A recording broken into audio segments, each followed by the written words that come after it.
අවුරුදු ගණනාවක සිටම මිනිසුන්ට තියෙන තවත් ප්‍රශ්නයක් තමයි මිනිසෙකුට කාලය තරණය කරන්න පුළුවන්ද? නිකමට හිතන්න ඒ වගේ හැකියාවක් තිබුණොත් අපිට අනාගතයේ සිදුවීමට නියමිත දෙයක් එහෙම නැතිනම් අතීතයේ සිදු වූ දෙයක් හොඳ විදියට හෝ නරක විදියට වෙනස් කරන්නත් පුළුවන්. එහෙම නේද? 1995 වර්ෂයේදී මිනිසුන් ස්මාර්ට් ජංගම දුරකථන භාවිතා කළාද? ඇත්තටම 90 දශකයේදී තරම් දියුණු තාක්ෂණයක් තිබුණේ නැහැ. මයික් ටයිසන් තරග වැදුණු බොක්සිං තරගයක් අතරතුරදී කැමරාවට අසවුණු මේ දර්ශනය හොඳින් බලන්න. අද අපි භාවිතා කරන ස්මාර්ට් ෆෝන් එකකට සමාන ෆෝන් එකකින් මෙම තරගයේ වීඩියෝ කරන ප්‍රේක්ෂකයෙකු ඔබට දැක ගන්න පුළුවන් වේවි. සමහර විට මෙම පුද්ගලයා මයික් ටයිසන්ගේ නූතන රසිකයෙක් වෙන්නත් පුළුවන්. කාලය හරහා ගමන් කරලා මෙම තරගයේ සජීවීව නරබලා වීඩියෝ කරගන්න තරමටම. ඉතින් ඔයාලට මොකක්ද මේ ගැන හිතෙන්නේ? මේ පුද්ගලයාගේ අතේ තියෙන උපකරණයේ කැමරා රෙකෝඩර් එකක මුල් කාලයේ වර්ෂන් එකක් වුණ ඩයිකෑම් ලොජිටෙක් උපකරණයේ විය යුතු බව ඇතැම් විද්වතුන් පැවසුවත් ඇත්තටම ඩයිකෑම් ලොජිටෙක් කැමරාව මේ උපකරණය තරම් විශාල නම් නැහැ. 1928 රූගත කරපු චාලි චැප්ලින්ගේ චිත්‍රපටයක් අතරතුර පටිගත වුණු මේ දර්ශනය දිහා හොඳින් බලන්න. හිස් වැසුමක් සහිතව ගමන් කරන මෙම කාන්තාව ජංගම දුරකථනයකින් කතා කරමින් යන ආකාරය. නූතන ස්මාර්ට් යුගයේ ආසන්නයටවත් 1928 වර්ෂයේදී තාක්ෂණය දියුණු මට්ටමක නම් පැවතුනේ නැහැ. ඉතින් ඇත්තටම මේ කාන්තාවතේ කිසිම විදියකින් ජංගම දුරකථනයක් වගේ උපකරණයක් තියෙන්න විදියකුත් නැහැ. ඇත්තටම මේ ටයිම් ට්‍රැවලර් කෙනෙක්ද? නැතිනම් මේ සිදුවීම වරදවා වටහා ගැනීමක්ද? හරි, දැන් අපි 1938ට යමු. කලින් වීඩියෝ එකේ වගේම මේ දර්ශනයේ සිටින කාන්තාවත් නූතන යුගයේ අපි භාවිතා කරන ජංගම දුරකථනයකට සමාන උපකරණයකින් කතා කරමින් යන ආකාරය ඕගොල්ලන්ට පැහැදිලිවම දැක ගන්න පුළුවන්. ජංගම දුරකථන භාවිතා නොකරපු එම කාල වකවානුව තුළ මේ කාන්තාව කාත් එක්කද කතා කරමින් යන්නේ? අදටත් හරි උත්තරයක් නැති මේ වීඩියෝ දර්ශනය නරඹන ගොඩ දෙනෙක් කියන්නේ මේ ටයිම් ට්‍රැවලර් කෙනෙක් කියලායි. ඉතින් ඔයාලට හිතන දේ මොකද්ද මේ වීඩියෝ එක ගැන? ඔයාලට හිතන දේත් යටින් කමෙන්ට් කරන්න. 1940 දී අහම්බෙන් කැමරාවකට අසු වුණු මේ පුද්ගලයා දිහා ටිකක් බලන්න. සනි ප්‍රින්ටඩ් ටී-ෂර්ට් එකක් ඇඳගෙන සිටින මේ පුද්ගලයාගේ අතේ අද අපි භාවිතා කරන ඩිජිටල් SLR නැත්නම් DSLR කැමරාවක් දකින්න පුළුවන්.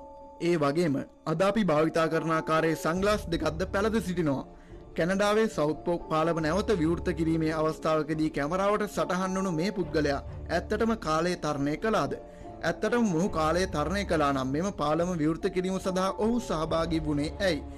මේ හැමදේම අදටත් ලොකු ප්‍රශ්නයක්. ඉතින් කලින් සිදුවීමට නෑකම් කියන මේ සිදුවීම වාර්තා වෙන්නේ 2003 වර්ෂයේදී. ඇමරිකාවේ පුවත්පතක කාලතරණය කරපු ඇන්ඩ්‍රු කාල්සන් නැමැති පුද්ගලයෙක් පිළිබඳව සඳහන් වෙනවා. අභ්‍යන්තර වෙළඳ ගාස්තු සම්බන්ධ ගැටලුවක් මත මේ පුද්ගලයාව ආරක්ෂක සහ හුමාරු කොමිෂන් සභාව විසින් නැත්නම් රේගෝ විසින් අත්අඩංගුවට ගනු ලැබෙනවා. කාල්සන් විසින් ඇමරිකානු ඩොලර් 800ක මුදලක් කොටස් වෙළඳපොළ තුල ආයෝජනය කරමින් ඇමරිකානු ඩොලර් මිලියන 350ක් උපයාගෙන තිබුණා. ඉතින් ඔහු විසින් මේ කරන ලද කොටස් වෙළඳපොළ මුදල් ආයෝජනයේ ඉතාමත් අවදානම් සහගත මුදල් ආයෝජනයක් වුණා. ඒ වගේම ඔහු මේ ආයෝජනය කරපු ආයෝජන සම්බන්ධයෙන් ඔහුට කිසිම දැනුමක්වත් ඔහු ළඟ කිසිම තොරතුරක්වත් තිබුණේ නැහැ. ඉතින් ඊට පස්සේ මොහුව සුප්‍රසිද්ධ FBI ආයතනය විසින් අත්අඩංගුවට ගත්තා. අත්අඩංගුවට ගැනීමෙන් අනතුරුව මොහු පාපෝච්චාරණය කරමින් කියා සිටියේ තමන් කාලය තරණය කරන්නෙකු බවයි. 2252 වර්ෂයේ සිට පැමිණි ඔහු කියා සිටියේ මෙම වර්ෂය සහ තමන් මෙම වර්ෂයට පැමිණි 2252 වර්ෂයේ ව්‍යාපාර කීපයක් වෙනුවෙන් මෙම මුදල් යෙදවීමට සැලසුම් කළ බවයි. වැඩිදුර ප්‍රශ්න කිරීම හමුවේ ඔහු තවදුරටත් කියා සිටියේ තමන් කාලය හරහා ගමන් කරන්නෙකු බවයි. 1940 දී ගනු ලැබූ කැනඩාවේ සවුත්පෝක් පාලම නැවත විවෘත කිරීමේ අවස්ථාවට මෙම පුද්ගලයාද අනෙක් කාලය තරණය කරන පුද්ගලයා සමග සහභාගී වූ බව ඔහු ප්‍රකාශ කළා. ඉතින් මෙම ඡායාරූපයේ සිටින අනිත් කාලය තරණය කරන පුද්ගලයාට ඉහළින් සිටින මොහු ප්‍රකාශ කළේ මොහුව පෙන්වමින් මේ ඉන්නේ තමන් බවයි. තවදුරටත් ඔහු පිළිබඳ යම් සැකයක් තියෙනවා නම් මෙම ඡායාරූපයේ තමන් කාලය තරණය කරන්නෙකු බවට දැක්වෙන හොඳම සාක්ෂියක් ලෙසට ඔහු ප්‍රකාශ කරා. එම නිසා තමාව නිදහස් කරන ලෙසට ඔහු ඉල්ලා සිටියේ ඊට පසු ඔහුට 2252 වර්ෂයට නැවතත් යා හැකි බව පවසමින්. ඒ වගේම මෙම පුද්ගලයා විසින් ඔසාමා බින් ලාඩන් සැකවී සිටින්නේ උමගත් තුල බවත් ප්‍රකාශ කරලා තිබුණා. කොහොම වුණත් තමන්ව අත්අඩංගුවට අරගෙන කෙටි කාලයකට පසුව මෙම කාලය හරහා ගමන් කරන තාක්ෂණය වැරදි පුද්ගලයෙකු අතට පත්වේවියයි බියෙන් ඔහු තම කාලයාත්‍රාවේ ස්ථානයේ වෙනස් කරපු බව සඳහන් වෙනවා. ඇමරිකානු ඩොලර් මිලියනයක ඇප මත නිදහස් කළ ඔහු 2003 අප්‍රේල් මාසයේ උසාවියට පෙනී සිටීමට නියමිතව තිබුණු නමුත් නඩු විභාගයට පෙර ඔහු අතුරුදහන්ව තිබුණා. 2002 දෙසැම්බර් මාසයට කලින් පිටවුණු ඔහු ගැන අද වන විටත් කිසිම තොරතුරක් නැහැ. 1962දී චිලි රාජ්‍යයේ පැවති පාපන්දු ලෝක කුසලානේ අවසන් මහා තරගයේදී චෙකෝස්ලොවැකියාව පරදවා බ්‍රසීලයේ ජය ලබා ගත්තා. බ්‍රසීල කණ්ඩායමේ එක් ක්‍රීඩකයෙකු වුණ ගෝරින්චා පාපන්දු කුසලානේ සමග ගත් ඡායාරූපයක් වන මෙම ඡායාරූපයේ පහළ කොටසේ මෙම ඓතිහාසික අවස්ථාව ජංගම දුරකථනයකින් පටිගත කරන පුද්ගලයෙකු අපිට දැක ගන්න පුළුවන්. කාලතරණේ ප්‍රායෝගිකව ඔප්පු වුණු සාක්ෂියක් විදියට මෙම ඡායාරූපය හඳුන්වන්න පුළුවන් බව ගොඩ දෙනෙක් විශ්වාස කරනවා. ඉතින් මොකද්ද ඔයාලගේ අදහස මේ ඡායාරූපය ගැන? 2008 වර්ෂයේදී පුරාවිද්‍යාඥයන් පිරිසක් විසින් චීනයේ ශුවන්ෂී වලදී අවුරුදු 400ක් පමණ පරණ සීල් තැබූ සොහනක් ගවේෂණය කරනවා. එහිදී ඔවුන්ව පුදුමයට පත් කරමින් කුඩා අත්ඔරලෝසුවක් සොයා ගැනීමට සමත් වෙනවා. මේ කුඩා අත්ඔරලෝසුව පිටුපස ස්විස් යන වචනය කැටයම් කොට තිබුණා. කොහොම වුණත් පළමු කැටයම් සහිත අත්ඔරලෝසුව 1900 වර්ෂය වනකොටවත් නිර්මාණය කර තිබුණේ නම් නැහැ. 1932 දී පුවත්පත් මාධ්‍යවේදීන් දෙදෙනෙකු වන ජ බර්නාඩ් සහ හර්ටන් විසින් හැම්බර්ග් නැව් තටාංගනයේ ඡායාරූප ගනිමින් සිටියේ ජර්මන් පුවත්පතක පළ කිරීම සඳහායි. ඉතින් ටික වෙලාවකට පස්සේ මෙම නැව් තටාංගනයට ගුවන් යානා මගින් බෝම්බ දමන්න පටන් අරගෙන තිබෙනවා.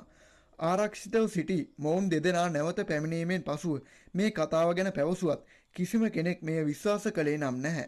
ඉන්පසුව මොවුන් ගත් ඡායාරූප නිරීක්ෂණය කරපු මොවුන්ට කිසිම ගුවන් ප්‍රහාරයක සලකුණක්වත් දකින්න ලැබුණෙත් නැහැ. ඒත් පුදුමයට කාරණාව තමා අවුරුදු 11කට පස්සේ හර්ටන්ට ලන්ඩන් පුවත්පතකින් දැක ගන්න ලැබෙනවා හැම්බර්ග් වරායට ගුවන් ප්‍රහාරයක් එල්ල වුණු බව එදා තමන් සිටිය ස්ථානයට ආසන්නයේදීම. ගමෝරා ඔපරේෂන් නමින් හඳුන්වපු මේ ගුවන් පහර දීම මීට අවුරුදු 11කට පෙර මොවුන් දෙදෙනා දැක්කේ කොහොමද? අනාගතයේ වෙන්න තියෙන සිදුවීමකට මේ දෙන්න අවුරුදු 11කට කලින් මුහුණ දෙන්නේ කාලය හරහා නොදැනුවත්වම සුළු වෙලාවකට අනාගතයට ගියපු නිසාද? 1949 දී ආරම්භ කරපු අඩිඩාස් සමාගම සහ සුප්‍රසිද්ධ අඩිඩාස් පාවාහන් ගැන ඔබ නොදැන ඉන්න විදියක් නැහැ.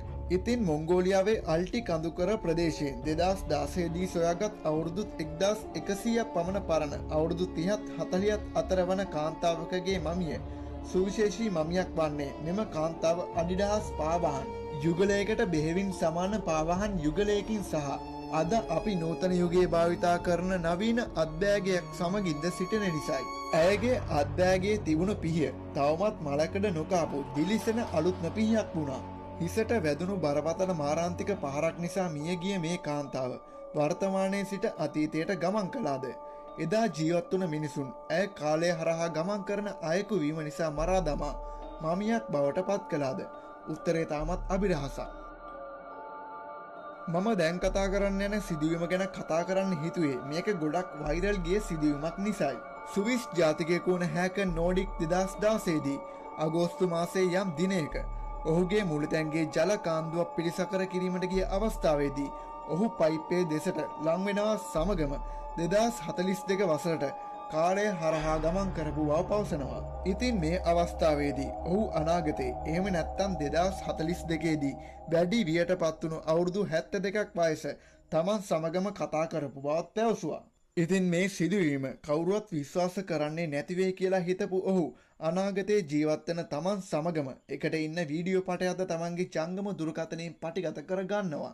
ඉතින් ඔවුන් දෙදෙනාගේම අත්වල තිබෙන ටැටූ එකත් ඔහු වීඩියෝ කරගන්න අමතක කළේ නැහැ. ශ්‍රී ලංකාවේ මෙම සිදුවීම ගැන කතා කරපු YouTubersලා කීප දෙනෙක්ම මේ කතාව විශ්වාස කරන්න පුළුවන් සත්‍ය සිදුවීමක් බව සඳහන් කරලා තිබුණා. ඒත් විශ්ලේෂකයන් විසින් තවදුරටත් නිරීක්ෂණය කරපු මේ වීඩියෝ එකේ සිටින වයසක පුද්ගලයාගේ ටැටූ එක තරුණ පුද්ගලයාගේ ටැටූ එකට වඩා අලුත් ටැටූ එකක් බවට නිරීක්ෂණය කරගන්න සමත් වුණා. ඊට පස්සේ දැනගන්න ලැබුණ දේ තමයි ඉන්ෂුරන්ස් කම්පැනි එකක් විසින් තමන්ගේ සමාගම ප්‍රසිද්ධියට පත් කර ගැනීම සඳහා මේ කතාව වෛරල් ඇරපු කතාවක් බව. අවාසනාවකට මේ කාලය හරහා ගමන් කළා කියන කතාව ගොතපු කතාවක් බවට අන්තිමේදී පත් වුණා. අවුරුදු 100කට විතර කලින් ලබාගත්ත මේ ඡායාරූපේ නම් බැලූ බැල්මට කිසිම වැරද්දක් පේන්න නැහැ.